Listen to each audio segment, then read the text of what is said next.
TeesDollroom. I'm here today to talk to you about the A Wrinkle in Time Barbie dolls that came out. I think it was 2017.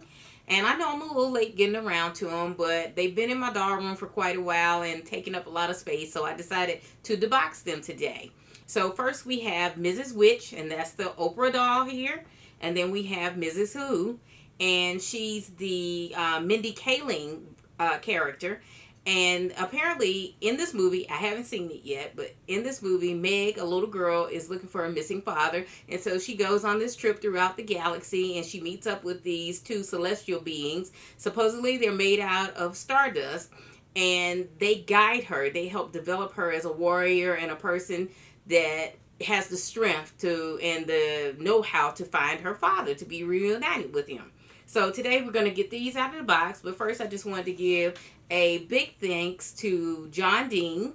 He's one of my co-admins on the Pink Lounge group on Facebook, and his partner Philip Myers. I've known them both for many, many years online in the forums, in our doll collecting forums, and I just wanted to let you guys know that the relationships that you make throughout your hobby is kind of like a chosen family. Now, I haven't met John Dean and Philip in person, but I have corresponded with them quite frequently over the years, and we have become friends of sorts online. So I just wanted to give you a thanks and to let you know that these dolls retailed at $50, and had it not been for that friendship, Philip picked these up while he was out on business, and I managed to get them for $12.99 plus tax each, and I just had to pay for the shipping. Now, that's a benefit of making solid relationships in your collecting hobby. So they are definitely part of my collecting family, and I just wanted to give them credit where credit is due. So thanks, guys, for helping me out with this. So we're going to get these dolls out of the box. Okay, guys, so we're going to get these out the box for you today. So we're going to work on this Mrswhichdoll, who is actually Oprah plays this character.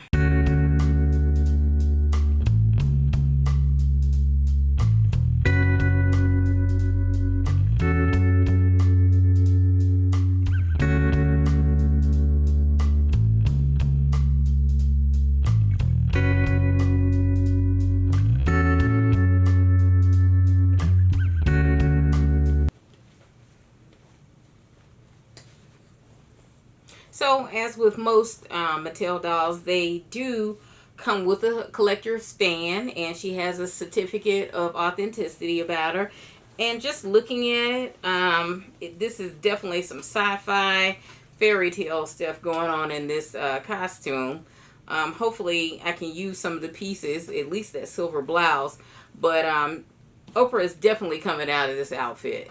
I do like her blonde updo and ponytail and everything, but more than likely, I'm just thrilled with having an Oprah doll that looks so well. I think her makeup is pretty, even with the little sci-fi touches on it. I think it's very pretty.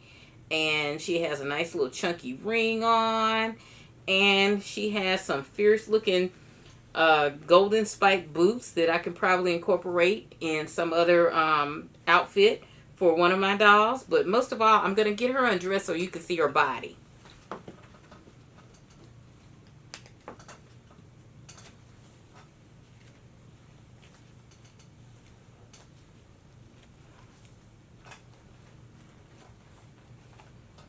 going to have to cut some of this stuff off.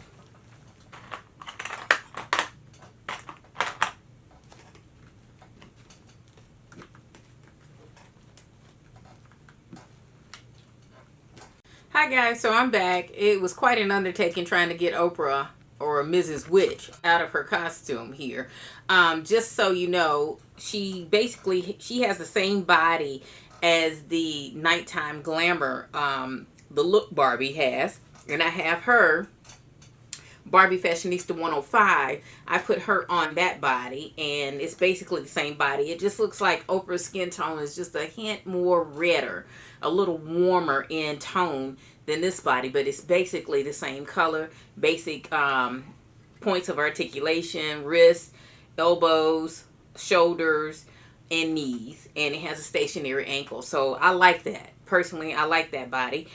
Just to give you a few things, this little breastplate that is around her waist. It's a plastic piece, and you basically, I had to pry it off with one of my, but it did come apart cleanly. So I guess it's not too beat up. If I needed to use it again, I could just super glue it back together again, but I don't think I'm gonna have any need for that. But just in case, who knows, somebody might want it one day, so I'll just keep it. I really like the silver tissue blouse. It probably could be used with some black pants or something like that, for a black skirt for a holiday look.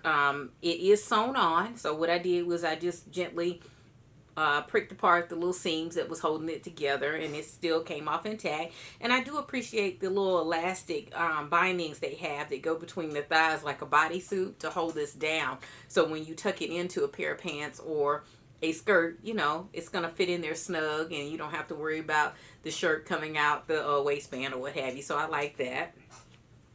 Now this skirt is a bit much. It's pretty, but it's probably not something that you'll see me dress my dolls in. But who knows?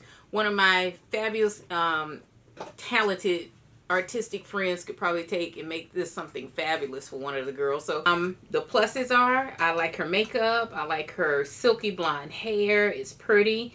More than likely, I'll probably get her rerooted. And I like her ring on her fingers, and they're silver polished. So I just wanted to show you that. And she has some really neat spiky print boots that, well, spiked boots with no heel, and I thought they were kind of funky and avant-garde, so I'll keep those. I'll probably use them with another doll's outfit, but I'm gonna go ahead and put Oprah, as I call her, in something, so for modesty's sake. So I'm gonna go ahead and get her in a dress here. And I got this fashion off of eBay a couple of years ago for my curvy dolls, and cute little dress with a star print on it, and it goes with her makeup and her jewelry. So this is what she'll be in until I find something more suitable for her to wear. See if I can find her a pair of shoes right quick.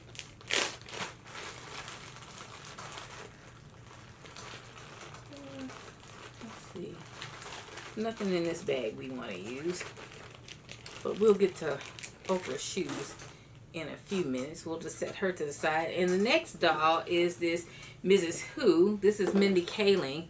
And I like this doll because she has this funky little curly afro puff on the top with these cool little braids going down the side. So I thought she'd be a great plus size curvy urban addition to my collection. So we'll go ahead and get her out of the box.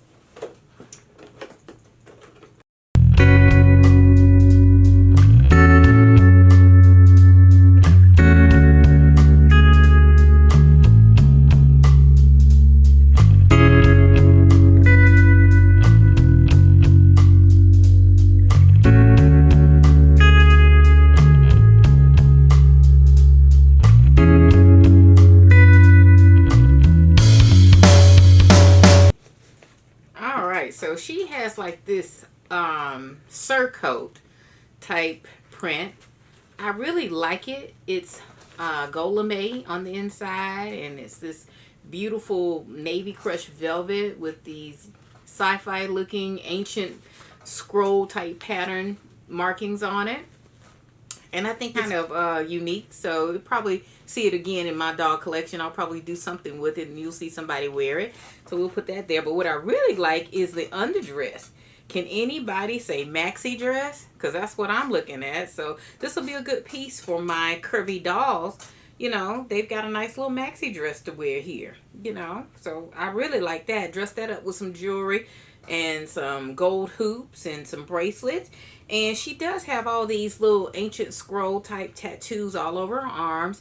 That's not a big deal for me. I don't think they'll come off, but it's okay. You know, hey, the sisters have tats all the time anyway. So these are, you know, uniform and somewhat tastefully done. So we'll keep those.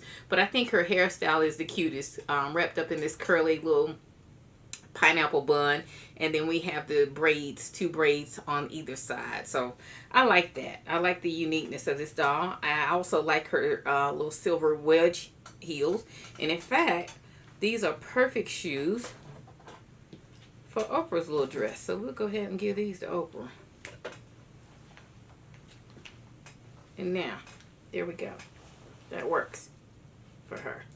Oprah has some shoes to match her dress on and everything. And I'll let y'all see that. And I think she comes with this kind of looking glass type amulet type thing. You could probably take some metallic, one of those metallic pins, and kind of spruce it up a little bit, make it a little fancy, and they can use that as a necklace or string it on a real silver chain and put it around their neck. So that's a piece of jewelry, and we'll keep that. But over altogether, it's the same body that Oprah has, and again, it's additional skin tone, as you can see. So we have 3 different skin tones on these dolls, and this is a little more, it's a little lighter, and it looks like it's a little warmer. So I'm sure I can find another use for that if in case I didn't want to keep her head on there, but I like her as she is, so she's a definite must. But I just wanted to get these dolls out of the box and to create some space and show you the difference in the skin tones and everything, and how they're going to fit into my, you know, more modern day collection that's not sci-fi fantasy. And the next time you see them, I'll come back to you and I'll have them dressed and, you know, posed in my dollhouse. But I hope you enjoyed my little review. It was done very quickly and I wasn't that prepared, but anyway, I wanted to give a shout out to John Dean and Philip Myers to thank them for this fabulous deal that I got on these dolls and for looking out for me over all the years. So thank you guys a lot. And I want one other thing to say, that in my last video, I didn't give my bestie, Theo Malloy, the proper credit for the little eyelash brushes. You know, the kind that come from the Avon samples and everything. She was the one that put those in our doll survivor kits for convention a couple of years ago. So I want to give you this shout out, and I'm sorry I didn't mean to omit you, but I told you I would correct that in this next video, and I did. So leave me alone about it. Hey guys, thank you for joining me for this unboxing and review of a Wrinkle in Time dolls, Mrs. Which and Mrs. Who. I just wanted to show you these guys and their little fabulousness, and thank you so much for joining me again and for watching. Don't forget, if you haven't subscribed already, please subscribe and ring that bell so you can be notified of my upcoming videos. And please, by all means, if you have any questions about the dolls that I reviewed today or anything that you see in my doll room, leave me a comment. I'll be sure to get back to you. Y'all take care and be blessed. Bye.